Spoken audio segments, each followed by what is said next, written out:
Book 1, Chapter 51 of Resurrection. Nekhludoff drove that day straight from Maslennikoff's to the prison, and went to the inspector's lodging, which he now knew. He was again struck by the sounds of the same piano of inferior quality, but this time it was not a rhapsody that was being played, but exercises by Clementi, again with the same vigour, distinctness, and quickness. The servant with the bandaged eye said the inspector was in, and showed Nekhludoff to a small drawing-room, in which there stood a sofa, and in front of it a table with a large lamp, which stood on a piece of crochet-work, and the paper shade of which was burnt on one side. The chief inspector entered with his usual sad and weary look. "Take a seat, please. What is it you want?" he said, buttoning up the middle button of his uniform. "I have just been to the vice-governor's, and got this order from him. I should like to see the prisoner Maslova." "Markova?" asked the inspector, unable to hear distinctly because of the music. "Maslova." "Well, yes." The inspector got up and went to the door whence proceeded Clementi's roulades. "Mary, can't you stop just a minute?" he said, in a voice that showed that this music was the bane of his life. "One can't hear a word." The piano was silent, but one could hear the sound of reluctant steps, and some one looked in at the door. The inspector seemed to feel eased by the interval of silence, lit a thick cigarette of weak tobacco, and offered one to Nekhludoff. Nekhludoff refused. "What I want is to see Maslova." "Oh, yes, that can be managed." "Now then, what do you want?" he said, addressing a little girl of 5 or 6, who came into the room and walked up to her father with her head turned towards Nekhludoff and her eyes fixed on him. "There now, you'll fall down," said the inspector, smiling, as the little girl ran up to him, and, not looking where she was going, caught her foot in a little rug. "Well, then, if I may, I shall go." "It's not very convenient to see Maslova to-day," said the inspector. "How's that?" "Well, you know, it's all your own fault," said the inspector, with a slight smile. "Prince, give her no money into her hands. If you like, give it to me, I will keep it for her. You see, you gave her some money yesterday. She got some spirits. It's an evil we cannot manage to root out. And to-day she is quite tipsy, even violent." "Can this be true?" "Oh, yes, it is.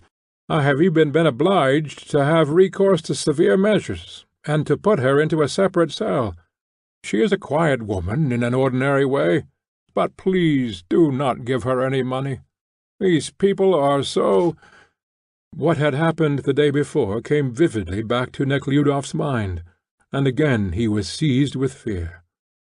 "And Doukhova, a political prisoner, might I see her?" "Yes, if you like," said the inspector. He embraced the little girl, who was still looking at Nekhludoff, got up, and tenderly motioning her aside, went into the anteroom. Hardly had he got into the overcoat which the maid helped him to put on, and before he had reached the door, the distinct sounds of Clementi's roulades again began. "She entered the conservatoire, but there is such disorder there. She has a great gift," said the inspector, as they went down the stairs. "She means to play at concerts." The inspector and Nekhludoff arrived at the prison. The gates were instantly opened as they appeared. The jailers, with their fingers lifted to their caps, followed the inspector with their eyes. 4 men, with their heads half-shaved, who were carrying tubs filled with something, cringed when they saw the inspector. One of them frowned angrily, his black eyes glaring. "Of course a talent like that must be developed. It would not do to bury it. But in a small lodging, you know, it is rather hard." The inspector went on with the conversation, taking no notice of the prisoners. Who is it you want to see?" "Doukhova." "Doukhova. Oh, she's in the tower. You'll have to wait a little," he said. "Might I not, meanwhile, see the prisoners Menshoff, mother and son, who are accused of incendiarism?" Oh, yes, cell 21. Yes, they can be sent for. But might I not see Menshoff in his cell? Oh, you'll find the waiting-room more pleasant. No, I should prefer the cell. It is more interesting. Well, you have found something to be interested in. Here the assistant, a smartly dressed officer, entered the side door. Here, see the prince into Menshoff's cell, number 21, said the inspector to his assistant, and then take him to the office, and I'll go and call— What's her name? Vera Dukova. The inspector's assistant was young, with dyed moustaches, and diffusing the smell of eau de Cologne. This way, please, he said to Nekhludoff, with a pleasant smile. Our establishment interests you? Yes, it does interest me. And besides, I look upon it as a duty to help a man who I heard was confined here, though innocent. The assistant shrugged his shoulders. Yes, that may happen, he said quietly, politely stepping aside to let the visitor enter the stinking corridor first. But it also happens that they lie. Here we are. The doors of the cells were opened, and some of the prisoners were in the corridor. The assistant nodded slightly to the jailers, and cast a side glance at the prisoners, who, keeping close to the wall, crept back to their cells, or stood like soldiers, with their arms at their sides, following the official with their eyes. After passing through one corridor, the assistant showed Nekhludoff into another to the left, separated from the first by an iron door. This corridor was darker, and smelt even worse than the first. The corridor had doors on both sides, with little holes in them about an inch in diameter. There was only an old jailer with an unpleasant face in this corridor. "Where is Menshoff?" asked the inspector's assistant. "The 8th cell to the left." "And these, are they occupied?" said Nekhludoff. "Yes, all but one." End of Book 1, Chapter 51.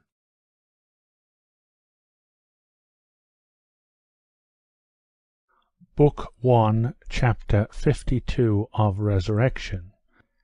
"May I look in?" asked Nekhludoff. "Oh, certainly," answered the assistant, smiling, and turned to the jailer with some question. Nekhludoff looked into one of the little holes, and saw a tall young man pacing up and down the cell. When the man heard some one at the door, he looked up with a frown, but continued walking up and down. Nekhludoff looked into another hole. His eye met another large eye, looking out of the hole at him, and he quickly stepped aside. In the 3rd cell he saw a very small man asleep on the bed, covered, head and all, with his prison cloak. In the 4th a broad-faced man was sitting with his elbows on his knees and his head low down. At the sound of footsteps this man raised his head and looked up. His face, especially his large eyes, bore the expression of hopeless dejection. One could see that it did not even interest him to know who was looking into his cell. Whoever it might be, he evidently hoped for nothing good from him. Nekhludoff was seized with dread, and went to Menshoff's cell, number 21, without stopping to look through any more holes. The jailer unlocked the door and opened it. A young man, with long neck, well-developed muscles, a small head, and kind round eyes, stood by the bed, hastily putting on his cloak, and looking at the newcomers with a frightened face. Nekhludoff was especially struck by the kind, round eyes that were throwing frightened and inquiring glances in terms at him, at the jailer, and at the assistant, and back again. "Here's a gentleman wants to inquire into your affair." "Thank you kindly." "Yes, I was told about you," Nekhludoff said, going through the cell up to the dirty grated window, "and I should like to hear all about it from yourself." Menshoff also came up to the window, and at once started telling his story, at first looking shyly at the inspector's assistant, but growing gradually bolder. When the assistant left the cell, and went into the corridor to give some order, the man grew quite bold. The story was told with the accent and in the manner common to a most ordinary good peasant lad. To hear it told by a prisoner dressed in this degrading clothing, and inside a prison, seemed very strange to Nekhludoff. Nekhludoff listened, and at the same time kept looking around him. At the low bedstead with its straw mattress, the window and the dirty, damp wall, and the piteous face and form of this unfortunate, disfigured peasant in his prison cloak and shoes, and he felt sadder and sadder, and would have liked not to believe what this good-natured fellow was saying. It seemed too dreadful to think that men could do such a thing as to take a man, dress him in convict clothes, and put him in this horrible place without any reason, only because he himself had been injured. And yet the thought that this seemingly true story, told with such a good-natured expression on his face, might be an invention and a lie was still more dreadful. This was the story. The village public housekeeper had enticed the young fellow's wife. He tried to get justice by all sorts of means, but everywhere the public housekeeper managed to bribe the officials and was acquitted. Once he took his wife back by force, but she ran away next day. Then he came to demand her back, but though he saw her when he came in, the public housekeeper told him she was not there, and ordered him to go away. He would not go, so the public housekeeper and his servant beat him so that they drew blood. The next day a fire broke out in the public house, and the young man and his mother were accused of having set the house on fire. He had not set it on fire, but was visiting a friend at the time.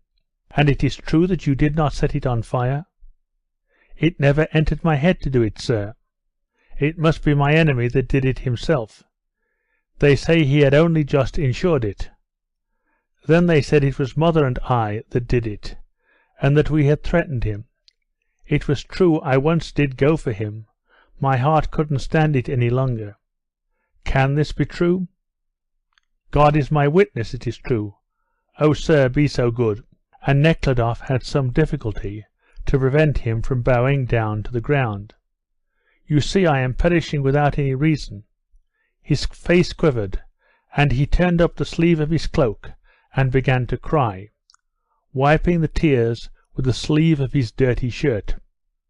Are you ready? Asked the assistant. Yes. Well, cheer up. We will consult a good lawyer, and will do what we can, said Nekhludoff, and went out.